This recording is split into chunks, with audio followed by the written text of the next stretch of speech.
बिस्मिल्लाहिर्रहमानिर्रहीम। अस्सलाम वालेकुम नाज़रीन। इंतहाई तशवीशनाक सूरत-ए-हाल कोरोना वायरस की वजह से सबसे ज़्यादा मुतासरा शहर जो है पेशावर। हम पेशावर के हवाले से भी बात करेंगे, सूबा भर के हवाले से बात करेंगे। पेशावर के 3 बड़े हस्पताल जो हैं वो कोरोना मरीज़ों से तकरीबन भर चुके हैं।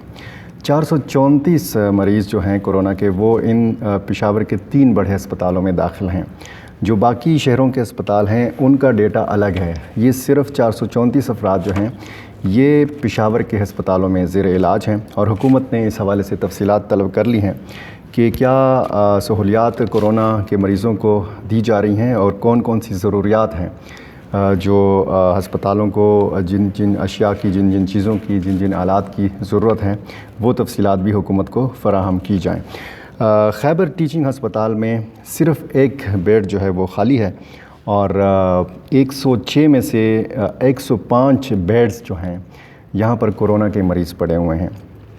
29 मरीज़ों को ऑक्सीजन फ़राहम की जा रही है, जबकि 25 में से एक मरीज़ जो है वो वेंटिलेटर के ऊपर है। यानी 25 वेंटिलेटर्स की सहूलत है KTH में, यहाँ पर एक मरीज़ जो है वो वेंटिलेटर पर है। इसी तरह हयाताबाद मेडिकल कम्प्लेक्स की अगर बात की जाए तो यहाँ पर 30 वेंटिलेटर्स हैं और 30 के 30 वेंटिलेटर्स के ऊपर जो है इस वक्त मरीज़ जो हैं वो ज़ेर इलाज हैं। और टोटल 55 वेंटिलेटर्स इस अस्पताल में हैं हयाताबाद मेडिकल कम्प्लेक्स में, और इन 55 में से 30 जो हैं मुख्तस किए गए हैं कोरोना मरीज़ों के लिए, और इन 30 के 30 पर जो हैं कोरोना के मरीज़ हैं। 154 बेड्स मुख्तस किए गए हैं हयाताबाद मेडिकल कम्प्लेक्स में और यहाँ पर 139 मरीज़ जो हैं वो दाखिल हैं। इसी तरह अगर सूबे के सबसे बड़े अस्पताल LRH की बात की जाए, लेडी रीडिंग अस्पताल, यहाँ पर 240 कोरोना मरीज़ों की गुंजाइश है और यहाँ पर 190 मरीज़ जो हैं इस वक्त ज़ेर इलाज हैं कोरोना के। सिर्फ़ यहाँ पर 44 वेंटिलेटर्स हैं और इन 44 में से 18 वेंटिलेटर्स जो हैं वो इस वक्त लगे हुए हैं कोरोना मरीज़ों को। 400 बेड्स का इजाफ़ा हुकूमत ने करने का फ़ैसला किया है तमाम अस्पतालों में, और LRH में जो गुंजाइश है 240 है। इस गुंजाइश को जो है वो बढ़ाया जा सकता है 500 बेड्स तक। तो 500 बेड्स जो हैं ये सिर्फ़ होंगे LRH में, और पूरे सूबे में 400 मज़ीद बेड्स का इंतज़ाम किया जा रहा है। एक अच्छी ख़बर ये भी है कि कोरोना का इलाज जो है अब सेहत सहूलत कार्ड में शामिल कर दिया गया है। सेहत सहूलत जो प्रोग्राम है इंतहाई अच्छा प्रोग्राम है और खैबर पख्तूनख्वा को ये एज़ाज़ हासिल है कि वो पहला सूबा है कि कौमी शनाख्ती कार्ड रखने वाला हर खैबर पख्तूनख्वा का बासी जो है वो मुफ्त इलाज से मुस्तफ़ीद हो सकता है। हुकूमत ने खैबर पख्तूनख्वा हुकूमत ने 2 रोज़ा जो धरना था नर्सों का वो भी ख़त्म करने का ऐलान किया है, और नर्सों की जो तंजीम है वो भी इस हवाले से मुतमईन हो गई है, उनके मुतालबात मान लिए गए हैं। ये भी एक अच्छा फ़ैसला है, एक अच्छी डेवलपमेंट है, क्योंकि कोरोना का जो मर्ज़ जिस शिद्दत के साथ बढ़ रहा है उसमें नर्सों का एहतजाज बज़ाते ख़ुद एक सवालिया निशान था कि कैसे SOPs का वो मतलब खिलाफ वर्जी कर सकते हैं वो हेल्थ वर्कर्स जो ख़ुद लोगों को, जिनको बताना चाहिए कि आपने SOPs का ख़्याल रखना है और कोरोना से ख़ुद को अपने प्यारों को बचाना है। तैमूर सलीम जगड़ा वज़ीर सेहत हैं खैबर पख्तूनख्वा के, उनका ये कहना है कि हर महीने 35,000 मरीज़ जो हैं वो अस्पताल से सेहत सहूलत कार्ड के ज़रिए मुफ्त इलाज करवा रहे हैं, और ये जो कोरोना के बाद जो पेचीदगियाँ हैं उनका इलाज भी अब सेहत सहूलत कार्ड के ज़रिए मुमकिन बनाया गया है। पिछले 5 माह में 1 लाख मरीज़ों का सेहत सहूलत कार्ड के ज़रिए इलाज हुआ। अच्छा, हम अगर सिर्फ़ पेशावर में सूरत हाल के हवाले से बात करें तो इंतहाई तशवीशनाक सूरत हाल इस हवाले से है कि पेशावर में कोरोना की जो शरह है वो सबसे ज़्यादा 25 से 29% तक है। इसी तरह सवात में 19% है, नौशेरा में 19, मर्दान में 18, सवाबी और बुनेर में 17, मालाकंड और दीर लोयर में 14, चारसदा में 13, बाजोड़ में 11, कोहाट में 10, दीर अपर में 8, हरीपुर में 7% ये शरह है, और सबसे ज़्यादा जो मुतासरा शहर है वो सूबाई दारुल हुकूमत पेशावर है। 3 اور 4 اپریل کو ہونے والے ایٹا کے تمام ٹیسٹ جو ہیں وہ منسوخ کر دیے گئے ہیں۔ انٹر ڈسٹرکٹ جو ٹرانسپورٹ ہے اس پر ہفتے میں 2 دن کی پابندی لگائی گئی ہے۔ ہفتے اور اتوار کو شہر کے اندر کوئی ٹرانسپورٹ نہیں چل سکے گی کورونا کے خطرے کے پیش نظر، اور جو بین الصوبائی ٹرانسپورٹ ہے اس میں بھی 2 دن کی پابندی لگائی گئی ہے۔ شہر کے اندر جتنے بھی چھوٹے بڑے ٹرانسپورٹ کے اڈے ہیں، سوزوکیاں ہیں، ڈاٹسنوں کے اڈے ہیں، بسوں کے اڈے ہیں، وہ ہفتے میں 2 دن بند رکھے جائیں گے۔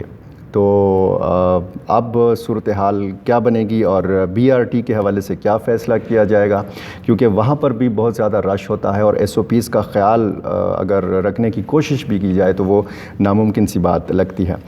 سب سے بڑی خبر جو آج تھی، وزیر اعلیٰ ہاؤس وزیر اعلیٰ سیکریٹریٹ کے 6 ملازمین میں کورونا جو ان کا ٹیسٹ آیا ہے وہ پازیٹیو آیا ہے، اور اس کے بعد وزیر اعلیٰ خیبر پختونخوا محمود خان نے اپنی تمام سرگرمیاں جو ہیں وہ محدود کر دی ہیں۔ تمام ملاقاتوں پر پابندی عائد کر دی گئی ہے۔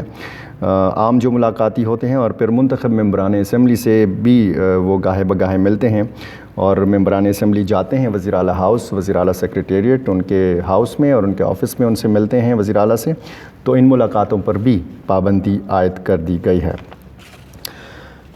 منگل کو جو خیبر پختونخوا کے محکمہ صحت کی جانب سے رپورٹ جاری کی گئی تھی، منگل کو 23 افراد صوبے میں کورونا وائرس سے جاں بحق ہوئے تھے۔ اسی طرح بدھ کو 21 افراد جان سے گئے تھے کورونا کے مریض، اور آج جو ہے 17 افراد کورونا وائرس کی وجہ سے جاں بحق ہوئے ہیں۔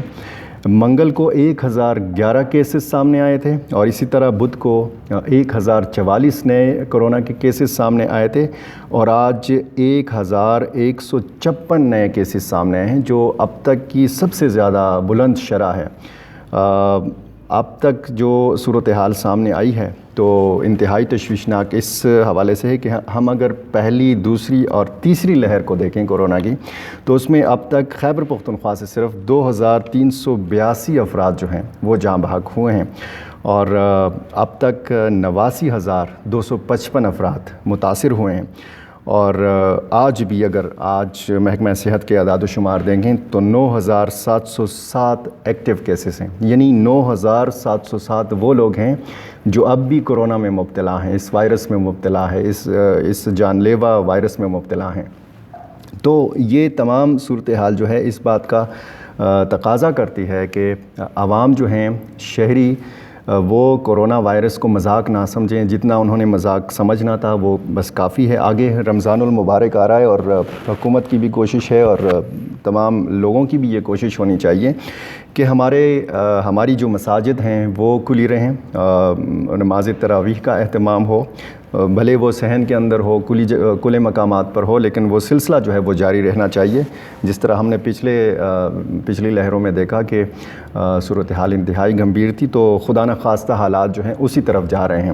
یہ جو ہے ہلاکتوں کی تعداد بھی میں نے آپ کو بتائی، اور فرنٹ لائن ہیلتھ ورکرز جو ہیں، اب تک 80 افراد جو ہیں وہ جاں بحق ہوئے ہیں کورونا سے لڑتے کہ وہاں لوگ احتیاط نہ کریں، اور لوگ اسی طرح ملتے جلتے رہیں، جنازوں میں، فاتحہ خوانیوں میں، اسی طرح شادیوں میں، شادی کی تقریبات بھی ہو رہی ہیں، لوگ بالکل بھی احتیاط نہیں کر رہے ہیں۔ تو یہ اعداد و شمار جو ہیں یہ بتا رہے ہیں کہ حالات جو ہیں وہ انتہائی تشویشناک ہیں، اور لوگوں نے اب جو ہے خود کو بچانا ہے، اپنے پیاروں کو بچانا ہے، کیونکہ اگر یہ نہ ہوا تو پابندیاں مزید سخت ہو سکتی ہیں، مکمل لاک ڈاؤن کی طرف بھی جایا جا سکتا ہے۔ حکومت نے یہ کہا ہے کہ اگر اسی طرح یہ شرح بڑھتی رہی، اموات بڑھتی رہیں، نئے کیسز سامنے آتے رہے اور لوگ احتیاط اگر لوگوں نے نہ کی، تو مزید پابندیاں جو ہیں وہ لگ سکتی ہیں، معمولات زندگی جو ہیں وہ معطل ہو سکتے ہیں، مکمل لاک ڈاؤن لگ سکتا ہے، کاروباری سرگرمیاں جو ہیں وہ مکمل طور پر بند کی جا سکتی ہیں۔ تو خدا را خود کو بھی بچائیں، اپنے پیاروں کو بھی بچائیں۔ بہت شکریہ۔